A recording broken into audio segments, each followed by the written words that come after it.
Hello, lovers and friends. I want to welcome back Suzannah Weiss to the show. She's been a guest of Unabashed, and she is so wise. She's a sexologist, a doula. She's also a psychotherapist, and she's training for something you may or may never have heard of. But by the end of this episode, you will be educated on ecstatic birthing process. She's not there yet, but she's going to become a certified practitioner, which is really juicy and exciting. She's also the author not only of one book, but two. Her recent book out is called Eve's Blessings, and she is going to share with us the magic and the medicine that Eve can bring to your life. You've heard about Mary, Mother Mary, you know all about the Mary Saint, but do you know the provocative taboo medicine, mysteries, and stories that Eve has for you? Because get ready, Suzannah is going to start to break it down for us as she shares about her book, all the ins, the outs, what she's learned herself. And welcome to the show, my dear. Thank you. That was a great introduction. It's true. It just flowed right on in. And it's really special because, as I mentioned, we know so much in the healing arts around Mary Magdalene and the Mother Mary, but no one really talks that much about Eve. We know about Lilith as well. But Eve is one where I haven't really heard her much in the conversation. So before we get into all of the ins and the outs of that, for those of you that listened to our very first episode together, we talked a lot about living an orgasmic life. We talked about our story a bit more about how we met. We also talked about her journey, your journey, Suzannah, in being her own sexual subject. What a cool concept and idea. And as you're coming back, I just kind of want to start where maybe some of the listeners left off is how was that for you to release that book, to be vulnerable, to share about your story of being, a subject of your own sex life? Tell us a little bit about it for those that are following along with your journey. My first book, Subjectified, is about my adventures as a sex and relationship writer, and particularly a concept I call subjectification, which is the opposite of objectification, where rather than being just an object for the male gaze, as we're taught to be in modern Western society, women can take control of their desires, get in tune with their bodies and what they want, and sort of be more in charge of their sex lives. And I tell that story through my own story as a sex and relationship writer. And that was really cool to release. It really changed as I wrote it. For instance, became a camp model shortly, like right before actually I got the book deal. And I had to contend with, does that make me an object? And discovered if you're a subject in creating the situation where you're an object, you're still a subject. And so my argument, I don't even like to use the word argument, just my experience got more and more nuanced, which was cool. And as kind of a celebration of that, and I hope to do more of these with Eve's Blessing, I did readings in sex clubs where I call them hysterical literature readings based on a previous film project. I'm actually masturbating with a Hitachi while I'm reading from the book in front of an audience. And then when I orgasm, I highlight whatever lines I'm speaking. So then they have a special edition. Oh my God. I have never heard of someone doing that. What a cool project. What a cool show. Yeah, I've done it in four different sex clubs. No, five. I hope to take it to a more mainstream venue. I don't know where that would be though. Wow. And how was the review around it? How's the first thing that comes to my mind is like, how can you pick the word that you're orgasming to or the sentence that you're orgasming to? It's how's that process even for you? You see it ahead of time and then you choose it, or is it just like how does that happen? I let my body choose it. I don't choose it ahead of time. But then the first time it happened, it was a line. It was like, we need to care about what women desire, not what they're just okay with. And I was like, that is a really good line to orgasm to, because it's all about my desire coming to an explosive conclusion. So it's like, I was like noticing a pattern that they were lines that were significant. So I let my body choose. Love that. And I love letting your body choose always. And I love that your body chose to, of course, amplify the things that the world needs to hear and supercharge it with your orgasmic sexual energy. It's like double tap, triple tap, send it out far and wide. That's super cool. I didn't know that about you. Did you do that around all of LA, or did you do that in other places, other countries? Like, where'd you actually do them? Where were the sex clubs? I've done it in New York, St. Louis, the California Bay Area, and Portland. I haven't done it in LA yet. I would like to. There's lots of different places to be able to do that. And I would think in LA, there's all these kind of different clubs and underground clubs and different types of even like fetish community meetups. That something to just explore. I just thought of that now. So that could be something to, explore as well. And overall, I heard what you were experiencing when the book came out, and for you to be able to actually own that.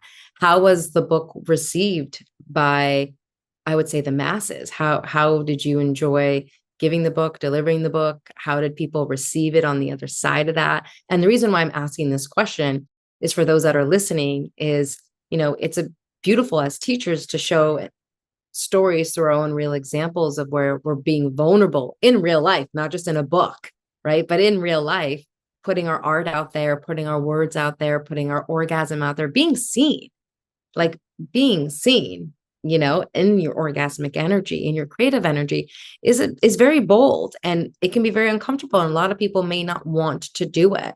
So I'm asking that question for those that are also listening is like, how was that for you? And how was the receptivity on the other side when you walked through that threshold? Yeah, that experience was a little difficult, actually. I remember reading the Goodreads reviews and seeing some people just tear it to shreds and like not get it. And I wanted to be like, no, this is what I meant. Like, but I went through like a few days of depression, and one of my friends was like, "This is a nation that voted for Trump. Do you really think like you should believe everything people are writing about you?" Hey, fucking men. Yes. Smart friend. Smart friend. Yeah, no, but most of it was good. I got coverage in the Toronto Sun, the Pittsburgh City Paper, a few places, Hype Bay. There were a few good, like I was afraid it wouldn't appeal to the mainstream because it was a little academic, but a lot of writers like distilled it into points that women could actually use. So I was grateful for that. I love that. I thought, yeah, you provided a lot of education within that space, within your own piece, right? So it's a great book. We'll list it again in the show notes as well. And thank you so much just for answering the question really honestly. This is the stuff that most people don't talk about or don't share, that we kind of hide behind the scenes. And it's, it's not always exactly what we think it is. And people are going to misunderstand our book, our speech, our shows, our fucking TED Talks, anything that everyone's going to have an opinion to in these days. And the main thing is what I loved you said is like, you talk to a friend, you recalibrated. Overall, it's awesome and it's great. So, we have those ebbs and those flows. So for those that are listening, like take our advice, listen to what we're saying, fucking go for it anyways. Write the book, publish the thing, say the thing, like go for it, and that is as a thread line for what I believe is how you do live an orgasmic life, a life that's turning you on. And we can't have or live an orgasmic life, by my belief and definition, if we don't go through the moments that are also bringing us to a painful threshold or a discomfort threshold that we can use as fuel for transformation, for alchemization into pleasure. And I'd like to know, from your perspective, what does it mean to live an orgasmic life? I know I have my own definition. What's your definition of that? I think mine came from yours. I remember in 2019 or 2020, we had a talk about it because you talked about your life being one giant orgasm. And I asked, what Mhm. does that mean? And I took notes on it. And that was how I started to think of it, I think. So for me, an orgasmic life means a life full of sensual pleasure, a life where you can look forward to things like having this cacao or taking a bath or, going outside and putting your feet in the sand. It's a life where you prioritize sensual pleasure. And that's also a lot of what they teach you in ecstatic and orgasmic birth is that actually having that connection to your body and that creating many different access points to pleasure is key toward having a pleasurable childbirth. So once Mm. we can learn to find pleasure in our existence in these little moments, like having breakfast or taking a shower, then it's more accessible to us in moments where we need it, like in sex or even in birth. Yes. You're a great student, girl. Really great student. Yeah, I would of course, I 100% agree. That is what it means to live an orgasmic life. And I would say really also the sensual pleasures, the mental pleasures, the artistic pleasures, the erotic arts and pleasures, all of it means is to experience life through the body and all of what the body brings, and that also includes the full spectrum of emotions. Like orgasmic life as well does not mean that we are shut down or we push away any emotion, right? Because any emotion can become orgasmic, right? And that's where I take it a little bit deeper is like, we can have sadness and we can be crying. I was saying this to a client last week. We can be crying and we can be upset, right? We might be doing, let's say, even like a sensual touch breast massage, and suddenly we touch on sadness. And now we're touching and we're in sensual touch or we're in pleasure. It's not sexual, but it's sensual. And now we hit our heart of sadness. And when most have said, oh, I'm going to be sad, I'm going to stop, I'm going to just cry, right? What that means to live the orgasmic life is we use that sadness as a way to feel as deep as much as we can feel. Because all feelings felt fully lead us back to joy and ecstasy and orgasmic bliss. So we can start to then take that sadness and have a crygasm. And now we're crying and we're massaging. And instead of it being we stop, it's like we cry and we gasm through it. Have you ever had a crygasm? I don't know. How do you know? Because I've definitely had like very, cries where like my whole body shakes and I just feel like very out of control, but it's not necessarily pleasurable. Like, how do you define crygasm? This is great. Love this. So when you get to the other side of that piece is where the pleasure comes from. So that's one of the key pieces to know if your sadness has turned into, or your crying has turned into a crygasm, or your rage has turned into a ragegasm, is when on the other, you get towards the other side. So for example, if I'm in a moment where I'm crying and I'm so fucking pissed, right? And I touch this sadness and I touch this rage, and suddenly I'm feeling it, I'm crying and my body's trembling and I'm so upset and I'm feeling it. But the fact that I'm allowing myself to feel it, that I'm present, conscious, and aware with my body and the sensations, that I'm not judging the sensation as bad or wrong or disgusting or something I need to control or avoid. In fact, I make it okay. I invite more of the intensity. I invite more of what's happening. And that's how I begin to actually say yes to what I'm experiencing. That act of internally saying yes to the rage or yes to the pain or yes to the sadness, when we start to say, you can feel it, right? We say that yes, then we create that alchemical process. When things don't go through that alchemical process is where it just kind of stays as upset, tremble, or upset or trembling or sadness. We don't actually alchemize it through the yes, the acceptance, the permission, and then decide to bring it through to say, this is good. This is welcomed. I welcome the depth of my rage and my sadness. And then for me, what happens is there's a laugh. The actual laugh comes.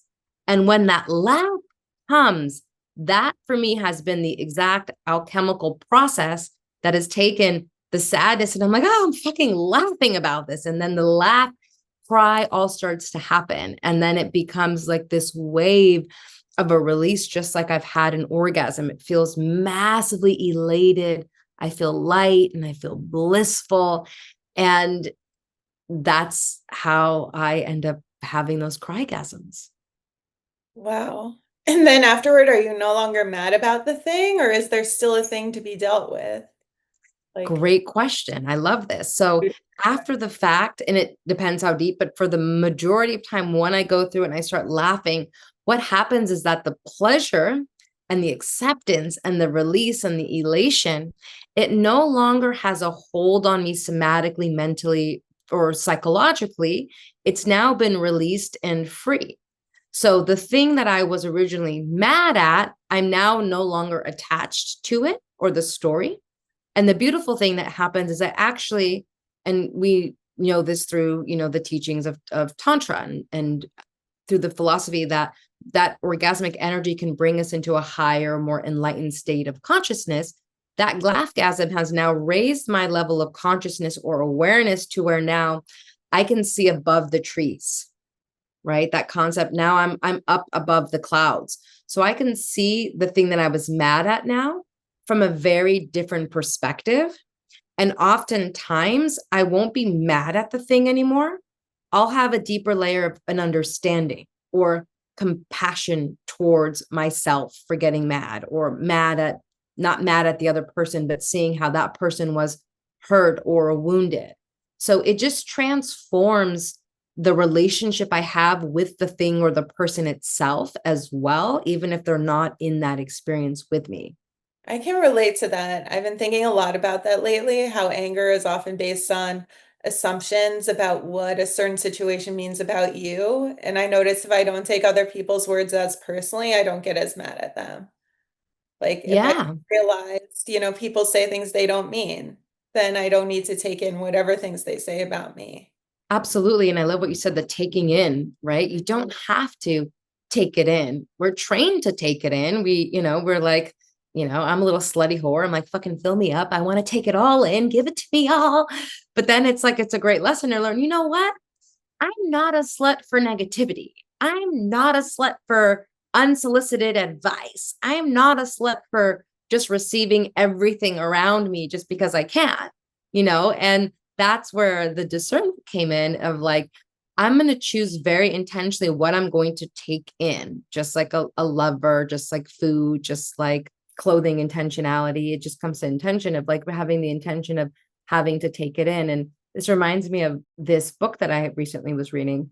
And in the book, he mentioned this really beautiful thing about anger. So I was thinking about what you're mentioning with what people are saying negative things. He said, why would you get mad at someone else when they're saying or doing something you don't like? I'm upset at that person. I'm upset that they said this. I'm upset because they didn't accept this. Like, we're getting pissed. Every time we do that, we're drinking the poison on behalf of the other person. So if we think about, oh my God, I'm mad at this person for saying something, whatever, every time we actually get mad, we're drinking poison, because now our cortisol level, our stress level, right, our whole physiology shifts from a state of being in an orgasmic, accepting, flowing, loving state into now a contracted, fearful, annoyed, anger, right, state where that's actually harming us. We don't even benefit when we get upset. So I love that I love that you're in that awareness in it. And that's something too that you can maybe think about or adopt or explore, like how that would be if every time you got upset, it's like, why am I drinking poison for that stupid person? Why am I drinking poison because they said something mean? I'm not gonna do it. Instead, I'm gonna choose, right, to just say no, thank you to that drink. Just like you don't drink. Let's say if you don't drink alcohol and someone offers you alcohol, you're gonna say, I don't drink that, right? Easier said than done when it's words. 100%. I definitely, and I've been affected many times by words, and usually the words that hurt me even more are words by other women, like about me, right? About me, of who they think I am, or if they think I'm being too much or too audacious or too opinionated, or I'm talking with too much power, passion. Like for me, the words that sting me more are not words from men. It's actually words from other women. that's my work, is like, oh, I just love women and champion women on. And when someone says something that stings me, I'm like, oh, like, we're human. It doesn't mean that it doesn't sting. It totally does. But that's why it's a practice, just like anything that's worthwhile of mastering, is it's a practice of not drinking the poison. At least that's my practice currently in this, literally this exact reality on August 28th, 2025. That's my practice. And for you, I'm curious, when you receive feedback or criticism or words that don't feel like they align with your orgasmic self and the life you want to be leaving, it doesn't feel like it sets you up for something happy and positive. What do you do with that raw material to come back to living more orgasmically?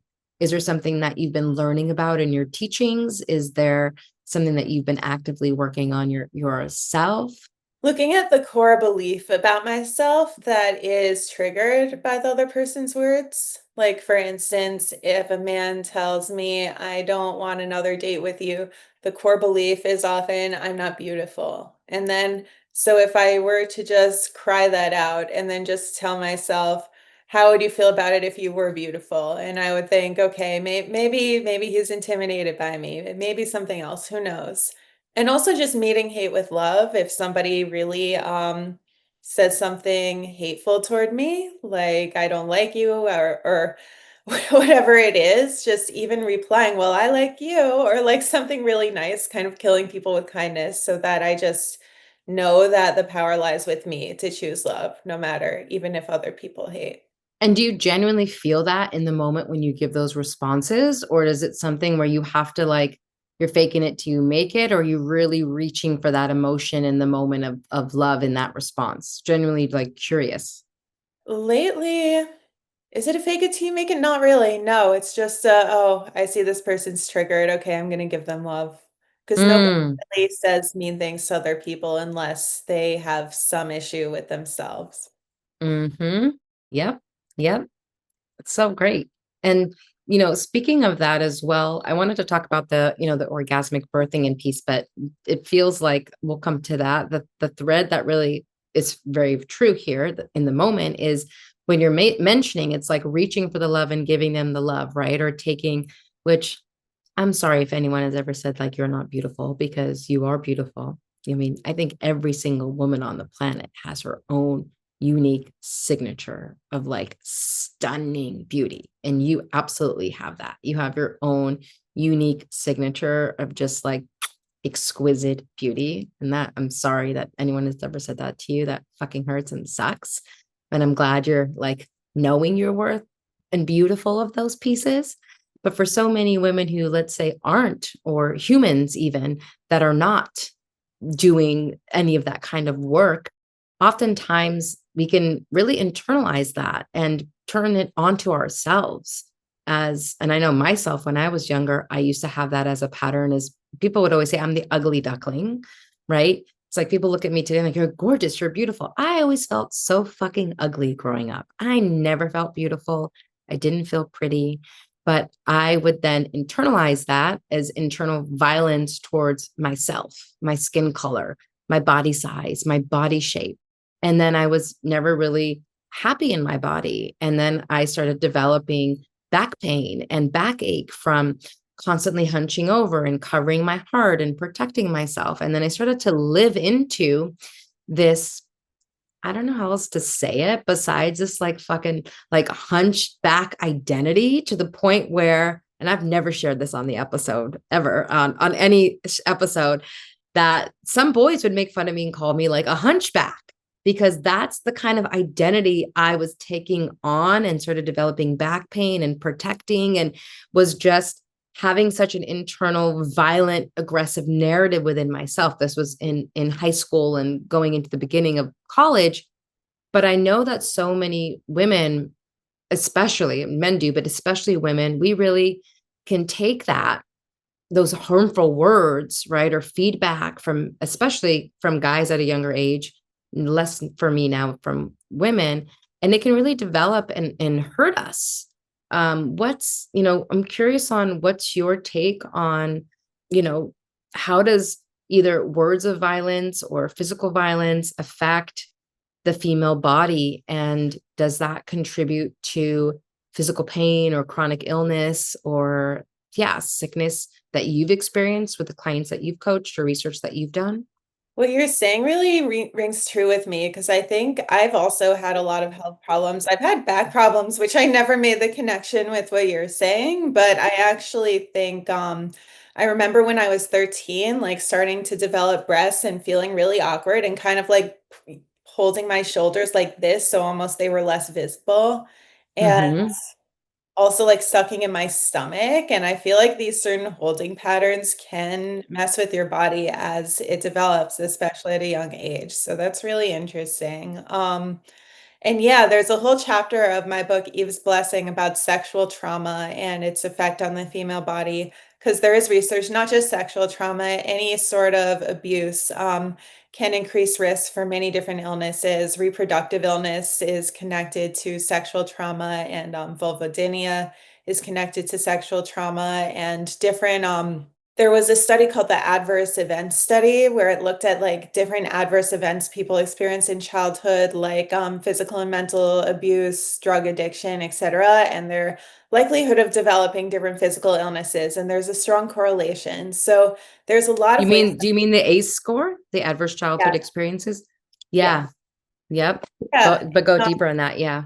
Well, I know that trauma affects your nervous system. It can put it in a hypervigilant state, which can in turn suppress your immune system or cause autoimmunity, where your immune system is attacking itself.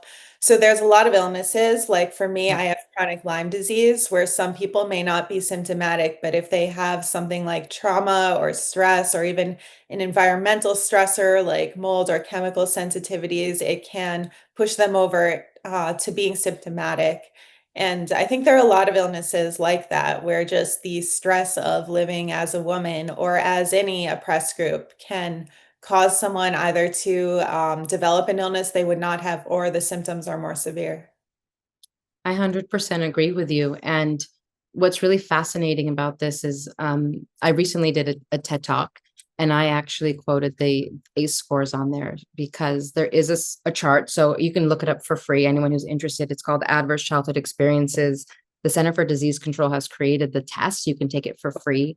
There are 10 different arenas around, like, yeah, drug abuse, parents going to prison, no food, clothes, bullying, sexual abuse, physical abuse, lack of emotional care. Like there's a whole house on it.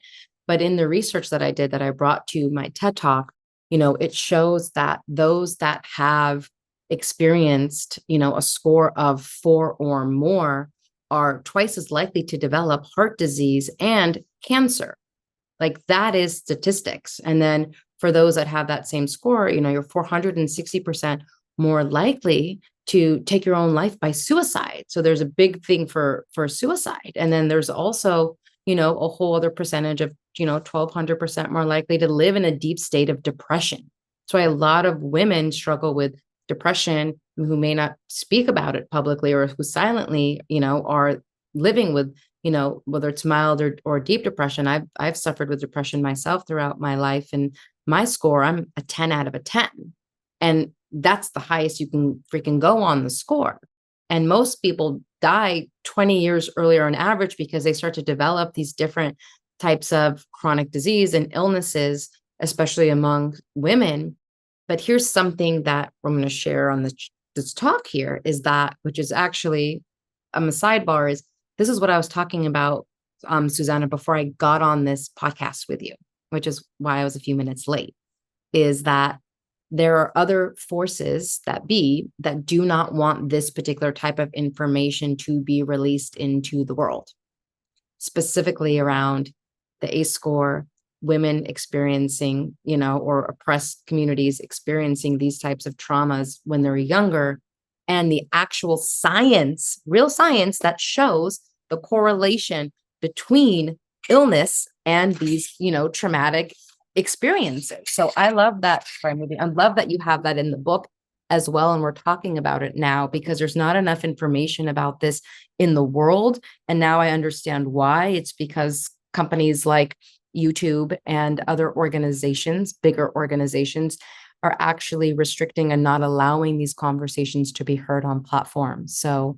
I'm loving that we're having this conversation right now and that this is in your book as well. Thank you. Yeah. Amazing. And what else were when you started doing that research on it and you started finding that correlation from, the ACE score along with the epidemic of chronic illness with women and how that's impacting the healthcare system. How did you feel about that, first of all? And then second of all, what about that did you start to maybe highlight in your book or wanted to feel even more inspired to share about in the book that you have with Eve's Blessing? The main point that I bring up in my book is that rape culture itself compromises women's physical and mental health and their sexual functioning, and it's so unfair that we're taught things like and this is the main point of my book. We're often taught that being a woman means being in pain, whether that's period pain, pain during first time sex, childbirth pain, PMS, like womanhood is associated with pain. And I think it's so unfair that that is judged based on a culture that is causing us all of these traumas that are contributing to pain. How do we know what being a woman is like in the Garden of Eden, in a society that's not patriarchal? And I also trace those origins to the development of agriculture, which in books like Sex and at Dawn, you can learn that was considered by some the beginning of patriarchy when it was considered, wrong for women to sleep with more than one person. There was an emphasis on nuclear family units and on tracking which children belonged to which fathers. So we sort of developed this oppression of women's sexuality that led to a whole other host of problems. And so I just think we need to open our minds to the idea that without all these cultural influences and not just sexual violence, but also things like chemicals in our environment and diet, things like people living in poverty and not being able to afford fresh food. There are all these societal factors, things like having to work long hours as a woman and like not being able to take care of your children or not being able to take care of yourself. There are so many things that are contributing to, and that there are studies correlating, for instance, period pain with the modern Western diet, with household chemicals, with high stress, with poverty. And so I just think we don't even know like what women's potential is outside Mm. these things, but we need to work toward a world where we can achieve that potential. Bless you, woman, for creating that conversation. I 100% agree, and I love that you did the tracking. Can you take me a little bit down the rabbit hole, if you will, in regards of why Eve? Why'd you choose Eve? Why'd you choose Eve's Blessing?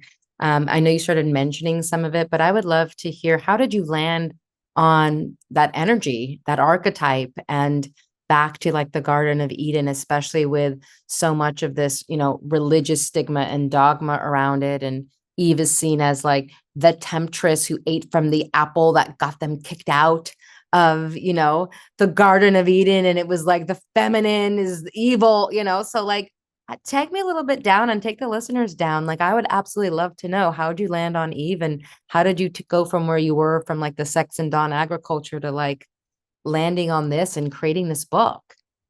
Well, there's a line in the book Sex at Dawn that actually, though Adam and Eve fell from a garden, it was more like a tundra or a wild forest into a garden. So they created that metaphor actually, that the beginning of agriculture was almost like the fall from paradise, because hunter-gatherer, they make a convincing argument that hunter-gatherers were basically sluts and women just got to sleep with a bunch of men and had like multiple people caring for their kids. Who knows exactly what it was like, but I like the idea. And I love that idea. I think it's pretty accurate. Unless men is like, I'm gonna buy a house and this is my garden, so now I need to know my woman, who she's fucking, so I don't take care of other kids. It's like property and possession started coming in when land and agriculture happened. exactly. And it was also an idea from the book Doing Harm by Maya Dusenberry, which is about medical bias toward women. And there was a chapter called The Curse on Eve, where she talks about the normalization of period pain and how that relates to the curse in Genesis, thou shalt give birth in sorrow, thou shalt bring forth children in sorrow. And that's taken on multiple meanings. We usually think it means childbirth pain. Some also think it means menstrual pain. And what's interesting, I talked to some Bible scholars about this. What's interesting is that the translation is not necessarily physical pain. It sounds more like you will have children anxiously or fearfully. And that again ties to paternity anxiety and to judgments of women regarding how they reproduce. And so it's questionable whether Eve was even cursed with childbirth pain or menstrual pain or any kind of physical pain. So I see that curse as an interesting metaphor for what women go through because of patriarchy and because of the medical system that forces them into a certain structure and doesn't, for instance, with childbirth, there's not a lot of freedom that women or others giving birth are given in a hospital. There's a lot of interventions, often forced or coerced on us. There's not a lot of options to give birth in a pleasant environment where we have people we really trust and where we can kind of let go. And so I kind of see this whole thing of women being cursed with sorrowful childbirth as a situation, a curse that was meant to be unwound. And then the book talks about how women like you and me are unwinding that curse. Mm, I love that you followed that thread. This is fascinating. I'm like so enthralled with this conversation right now because it's so freaking cool. Because you follow that and then you go back, and the fact that you ended up interviewing some of these, Bible scholars in that way, and the it comes down to, like, again, the interpretation, really the interpretation that we have. And then we create this curse around, having pain and having cramps. And I thought it's really interesting and fascinating what you just said too, was like, you know, the, the process of, like, for me, it's like prenatal. Like there's a lot of women who I've talked to, right, and coach, but you're a doula. It's like, there's so much fear around having a baby. It's like, let's have a baby. You're excited. And then suddenly it's like, oh shit, the pain I'm going to go through to have a child, emotionally, physically pushing through the ring of fire. Like, we don't hear great stories about women who are having, or living the orgasmic life that translates into having an orgasmic birth and having a really supportive birth. Did you do any research on before the medical system, the more natural way that women were having births? Did you do anything to notice any like pre patriarchal birthing systems like in history at all? Just curious. That is really interesting because people always counter argue when you talk about ecstatic birth and having birth outside hospitals. People died before there were hospitals. A lot of women died in childbirth. And I did talk to a midwife about this. I don't know a lot about ancient birthing practices, but she did say research shows the risk is not being out of a hospital, it's just being without competent attendants because having emotional support and physical support is essential. And there were also other things back then, like infections people could get. There were many different. Yes. So I am not exactly sure what childbirth looked like in hunter-gatherer days, but I would be, do you know? I would be curious. I don't know officially, but I did some of my own research when I'm not a doula. I'm not an orgasmic birth specialist by any means. I've just helped one of my best friends at the time help, and I got to witness her hypnobirthing and orgasmic birthing process because I got to train with that, which was amazing. And at that time we looked at, what was the risk of it being at a home birth and outside. And so when I did some research, what I found a lot more was that it was the women would die because they would either bleed to death because of the way that they were cut by the person helping them. So they would bleed out, which was, due to the practitioner that helped malfunction, or there was infections that were going on as well. Those were mainly the main kind of two risks. But then when I started my own thinking about it, just riffing, it's like, how could we have birthed so much of humanity during hunter and gather times if so many women were, either not having full births or dying through births or parenting kids? Like, for me, I think it's the most natural thing in the world to actually have a tribe around you and other women to help midwife and doula and emotionally support. Because, I mean, my belief is like, it's pretty fucking amazing and miraculous that we have a body as a woman who has a pussy born as a female with reproductive organs, that like our body naturally knows how to give birth. It knows how to grow. It knows how to feed the fetus. It like, it's its own technology. We just got to get out of the way. And I think a lot of Western medicine gets in the way. It gets very intrusive and it gets very invasive. And even the way that I've seen some of these birthing processes happen with them sucking the baby out, it's like, I think there's a lot more fear going on there. And I think there doesn't allow the body. My biggest takeaway was that I think in those old times, we allowed women a lot more space and a lot more grace to have the dignity of whatever their birthing process was going to be like.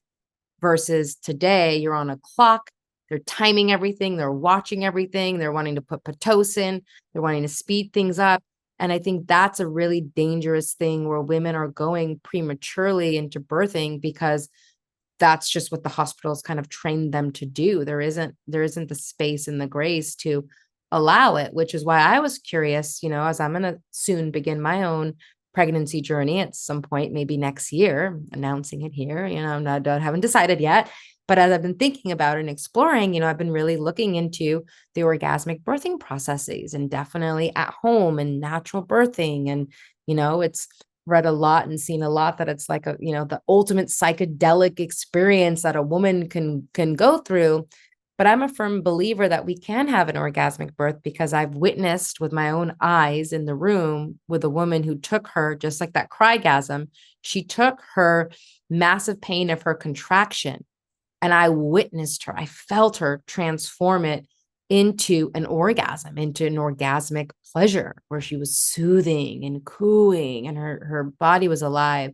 So I would love for more of your training and expertise to kind of share with us, like, how could someone get set up for, an orgasmic childbirth? Like, is that possible? Do you believe that's possible?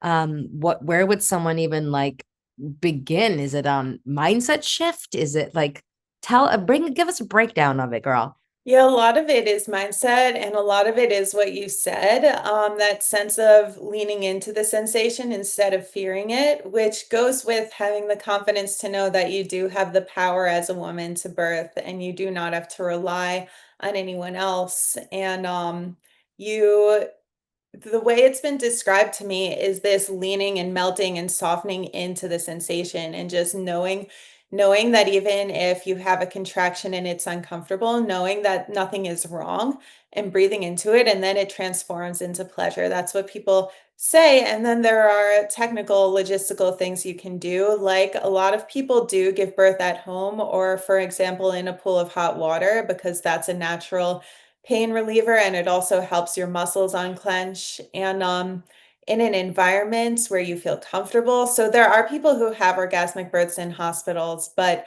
what I hear mostly is people who give birth either at home or at a midwife center where they're comfortable with people around them they're comfortable with, such as their partner. Their partner might be touching them or kissing them.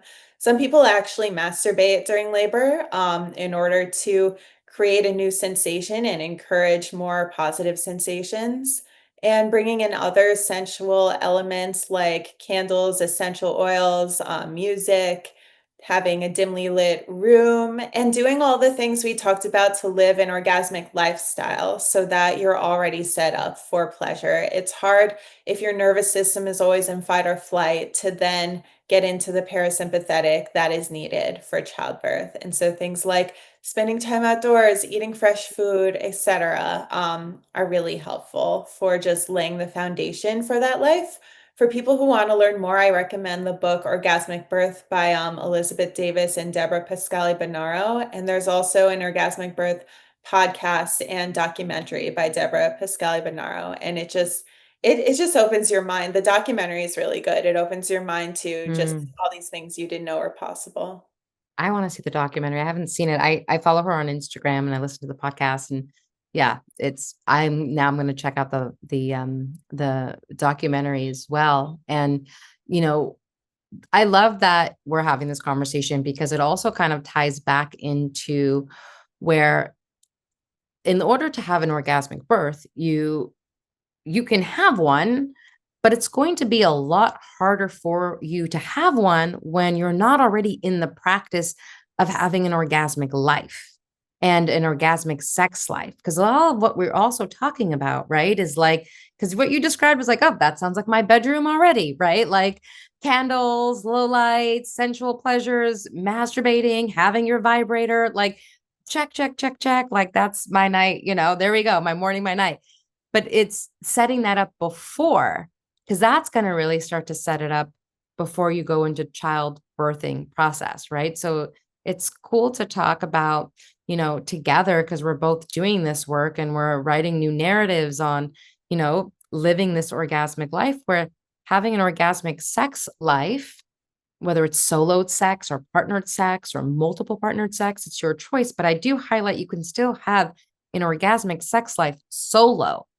Absolutely can. And especially as a woman, my belief is that it's our responsibility to make sure that we're having many orgasms during the week, even if we're in a long-term relationship, to make sure that we're consistently and continuously in that orgasmic state. And we built upon that versus it being a way longer amount of time to then try to get back there. And what I would say is what you're saying about the birthing is, it doesn't mean there's not going to be pain. It just means we're not making it a problem. We're not making it a problem. We're accepting it. And then same thing like with sex, we're not making things, of course, there's consent and, boundaries, but we're not making the fact that, let's say, we're not having an orgasm a problem, or we're not hitting the right spot problem. We're softening into it, we're leaning into it, and then we're letting the body start to, adjust itself to become more highly pleasurable and highly in the senses. And then that's where we start to set ourselves up to be, more orgasmic. I'm also curious because, in the book, I remember reading, because I have an early advanced copy of the book, because I'm actually someone who's quoted in the book as well. I didn't mention that, but I'm actually quoted in the book as well in regards of talking about the illness that I was going through with having HPV and pre-cervical cancer. But I was, and you can share more about that if you'd like. But the piece that I was thinking about was in the book. I remember reading when you were introduced by me to this concept of a highly orgasmic woman and this highly orgasmic life, that you were feeling sometimes anything but an orgasmic life. You were feeling pain and you were feeling, I think I don't want to use the wrong words, but I remember you saying like, I was feeling anything but orgasmic at times. And there was a new definition or a new realization around what living an orgasmic life could be like. Do you know what I'm talking about in the book? I do, yeah. I was talking about, I think I had a really rough year around 2021, was just really sick. I don't know if I should say why. It's controversial. The COVID vaccine really fucked me up. Say it. You can totally say it here. You can totally say it here. Yep. um, but I just remember like that was a year where I learned what the orgasmic life was, because I had to take extra good care of myself. And I, for a while, didn't even know what exactly was happening to me and how to heal. And I just had to, I think what happened was I had a lot of autoimmune issues from my Lyme disease triggered by the COVID vaccine, and it was just really hard to even figure out what was going on. And sometimes I just like took the day off and just cried in the spa, and or just like took a bath. I honestly still have those days where I'm just like taking like 3-hour baths or like taking lots of walks on the beach. And it was kind of a dark night of the soul where I learned a few things. One was like that is where the orgasmic life is found when you learn to slow down and take care of yourself like that. And also, like you said, lean into the pain. And I would like to think pain isn't necessary for pleasure, but it did create this experience of attunement and awareness of my body and this loyalty to my body, that if it needs to slow down, I have to do that. If I need to cry, I have to do that, etc. And I also learned to just let go of a lot of blame. It's very interesting how we have this punishing God above us, even if we're not religious. Even in the New Age community, we get told a lot of things like, you manifested this illness, this is happening because I got told it was happening because I was too attached to a man, like they, pull different things from your life. Yeah. And I realized one of my friends was like, "Look, I've dealt with chronic illness for years. I've tried all the new age things. Sometimes like bad things happen to good people. And like there is a physical health issue that like you poor baby have to deal with and like who knows why." But it was, and I was also getting into Christianity at that time, and I think I learned the true meaning of Christianity is letting go of that self-punishment and punishment of Mm. others, but this feeling of it's my fault that I'm sick. And when you don't have that feeling, you have more compassion for yourself and you want to do whatever you can to take care of yourself instead of beating yourself up for getting into that situation in the first place. Yeah. Yeah, that's powerful. And that's I believe is how we actually truly do heal ourselves because we're not, blaming and shaming ourselves so we can come into acceptance and harmony with our body, with life itself. And that's when things start to flow and move and heal. I'm sorry you went through such a challenging time. And I heard that little piece is like, we don't want to, like, it doesn't mean that we have to experience pain in order to experience pleasure. I do feel like pain gives us an opportunity to choose pleasure. I feel like it gives us a doorway or a choice point of, am I going to choose to live in pain and make the pain the problem or the focus? Or is it a mirror for me to like redirect towards something that's going to make it be more feeling good? And again, it doesn't have to be sexual pleasure, but exactly what you said, sensory pleasurable experiences, right? That's like backed by the polyvagal theory. It's our pleasurable sensory experiences that actually help us heal from trauma recovery and helps our nervous system shift from stress and fight or flight, into the ability to heal, to digest, to reset. And that sets us up for, more homeostasis in our body. So I think that pain is a part of life. I think that suffering is optional. I don't think that we are needing to suffer and like you said, like I'm so glad you're not like it's your fault. No. I'm not a fan of this hyper spiritualization, especially in Los Angeles. It was like you manifested it, girl. It's you must have something there for you and it's your karma. It's like no, no. Again, like I'm not going to consume that. Like cancel, delete your spell, whatever you're doing, take it back. No, I don't believe that. I believe that our body and our soul is here to experience what it's meant to experience. And sometimes it comes in the form of illness or sickness, or sometimes it comes in the form of like chronic fatigue or, something going on with our nervous system. But that's the beautiful opportunity to be in relationship with our body so we can listen to it better. And I love what you said, the long baths, the long walks, like I still do that as well.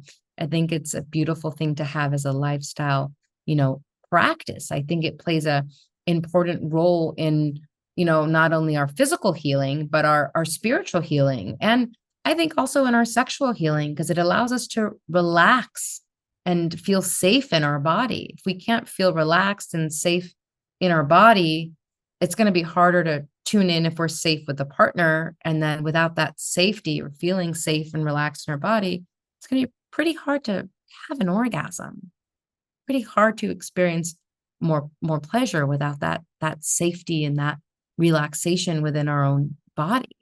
And it's hard to experience. It's interesting how I've learned like my definition of orgasm has expanded. I think I used to think of orgasm as a clitoral orgasm, and now I've opened myself up to like not just vaginal orgasms, but full body orgasms, energy orgasms. And a lot of that does come from mindset and come from slowing down and just come from like being able to be present. And that's also something that I teach people in who want orgasmic birth or ecstatic birth is that, often it's not going to feel like a clitoral orgasm. When people talk about orgasmic birth, they usually mean more like a full body orgasm, more like this feeling of a wave crashing over you and it's like pleasure courses through your body. And That's just like, I think if we can expand the definition of orgasm, that also puts less pressure on sex. Like this specific thing has to happen because I think it's less of a physical event. The more you can realize that it starts in the mind, the more you can actually take control of it and experience it whenever you want. But do you agree? There's a difference.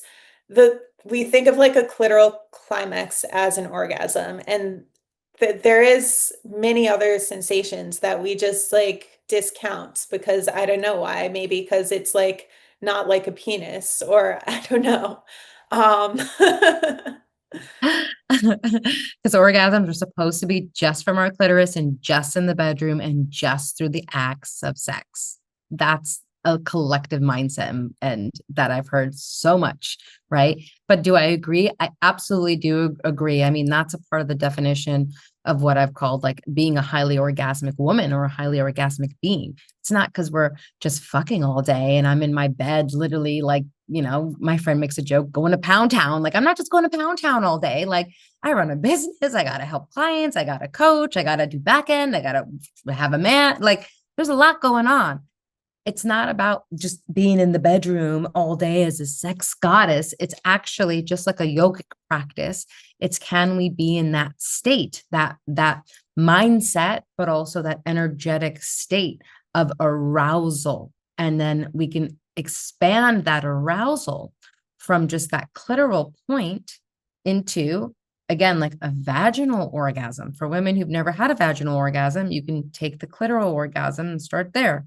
And then take that and expand that into a vaginal orgasm. Take that and you're present, you practice, you can expand that into cervical orgasm or squirting orgasm. And then you can take that and you can expand it into a full body orgasm, right? And if you get really present and attuned with some practice, you can start to expand that right into energetic. I love energetic, where I can give myself an energetic orgasm when I think about something and I like give my little click, click, click. I'm like, like I can just feel this. For me, it's like sometimes it's a shiver or it's just this wave, or I'll get like a zing of electricity up my spine.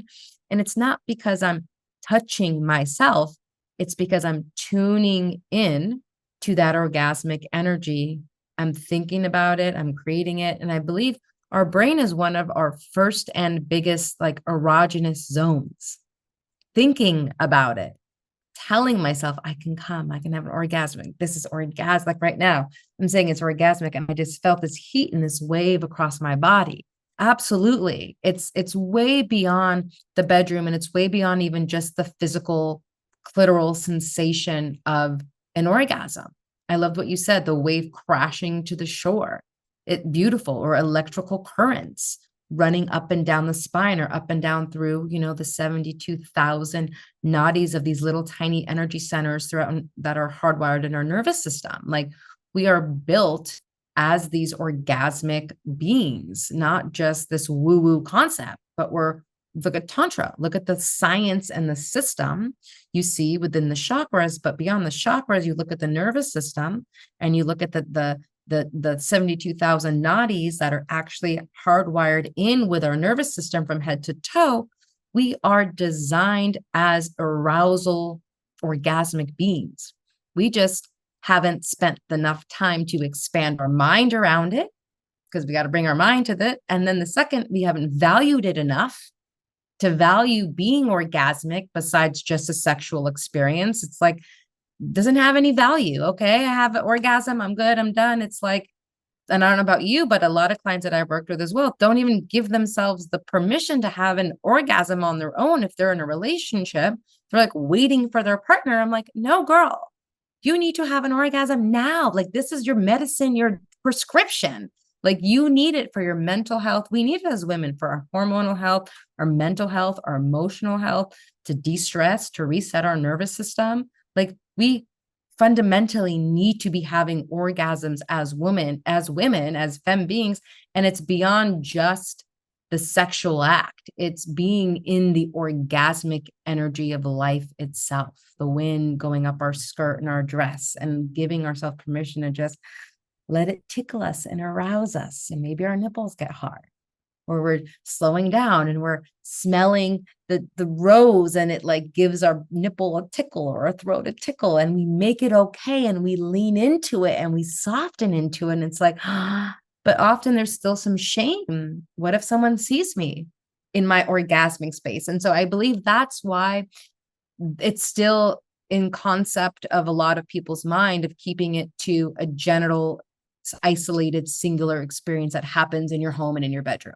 Yeah, and even at home in my bedroom, I've discovered personally like a lot of sensations just grow when you acknowledge them. One of my friends taught me how to have touch-free orgasm, and she said just like breathe and make noise and you can actually like cultivate it in your body. And I noticed like even during sex, you know, what we think of as a vaginal orgasm. I think a lot of women actually have that and don't realize it because it's not the same as a clitoral orgasm. But if I like just like breathe into that part of my body and just feel more aware of it and notice actually like my vagina contracting and like make noise, like I actually do like experience it more fully. And so I think like again, the practices outside the bedroom help you in the bedroom. Yeah, and vice versa. The practices in the bedroom help you to explore and experience an orgasmic life outside of the bedroom. And I love that you're, in that awareness and practice. There's a practice that I have. It's a breathwork practice, and it says exactly that. So it's my tantric pleasure breath practice. I think it's still on my website for those that are listening, and it's like a very entry level one to exactly this conversation where we're using our breath and we're using sound and we're using hip movement in order to create the arousal and the sexual energy. And then we're using a little bit of visualization and visualizing a sexy scene or something that would turn us on. And you can get to this, start to experience energy orgasms and just orgasmic energy in your body solo without, like, with your clothes on. Like, it has nothing to do with stimulation. So I totally, I'm on the same page with you. I agree. I feel like it would really, behoove almost every person to, value this as a practice. I'm curious to know what shifted in you to want to start to value I mean, you're in the sex industry like I am. You're a sexologist, you help people, but personally, what interests you to value living an orgasmic life or having an experience of these different types of orgasms besides it being just, physical or clitoral? Like, what about it are you valuing more and more? That's a good question. I think it's a different way of living. You know, we're taught, I mean, at least I grew up being taught like that the way to live life is to try to be successful, to prove yourself, to work hard. I wasn't really taught to lead a pleasurable life. And it's really sad that a lot of women are forced into this framework, and men too, this idea of like, it almost physically crunches us in, like we were talking about being crunched in, like this idea of like go to school, go to a good college, make money, like be behind your computer, and we get all scrunched in. And it's like oppressive. And so I think the orgasmic life for me is a way out of that, out of like our dad's shit, like all the patriarchal Yeah. shit that's like that's how you live your life. I'd rather be a wild woman out in the ocean making money off of like being beautiful. I think like that's why sex work is something that appeals to me. I think that women aren't taught that they have the option to like live a life of ease and pleasure. And I think that's bad for our nervous systems and our bodies. Yeah. And I think it's bad imprinting for the future generation of kids that those women we're gonna birth. That imprinting happens to the next generation. We don't break the cycle. We can never have heaven on earth if every woman is, not creating her own heaven in her home, right? In her heart, in her own body. So that's why I think, again, it's love your answer. And I think, again, it's so important with what you're creating and what you have created, with your book. And I want everyone to get it, to read it, to talk about it, to, share it with a friend. And, we do talk about, more of the opportunity to, heal your sexual past, your sexual trauma, to heal spiritually, to heal like I did in the book. I talk about, healing from pre-cervical cancer. And that's how I became to live this orgasmic lifestyle. And you can listen to more or read more of my story within that book, as well as, a couple of other women's stories and Suzannah's personal journey and story in there too, with some really great resources. One of the things in there that I loved was, I think, Kelly Turner's like radical remission. Most people don't know that that's a possible thing to happen, right? Suzannah's bringing a lot of really cool culmination of different thoughts in this area, different backgrounds and different I would say, what would you say? Would you say it's got some academic background? I definitely know it's backed in science, it's backed in story. I think some mythologies in there.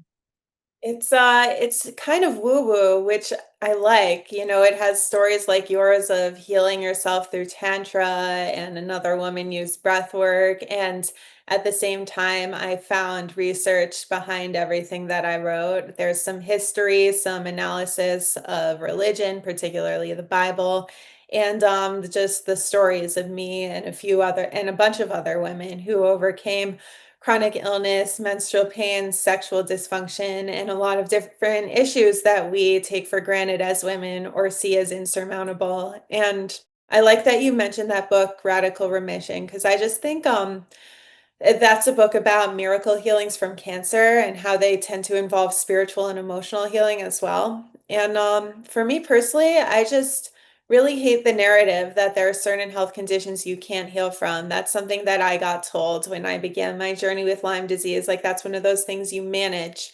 Um, that's awful. Like, no one deserves Yeah, that life where they go through their life managing an illness. Can I tell yeah, everyone what the solution is? No, but I do believe like these things are stepping stones for us to actually heal our bodies and souls more deeply through the yeah. physical symptoms. And maybe that contradicts what I said about like, you didn't manifest it, but I think there is even if you didn't manifest it, there is often a component, and usually it's trauma. Like, it's not your Hmm. manifestation, like you talked about your childhood sexual abuse. But it does give you the opportunity to heal that thing, Yes.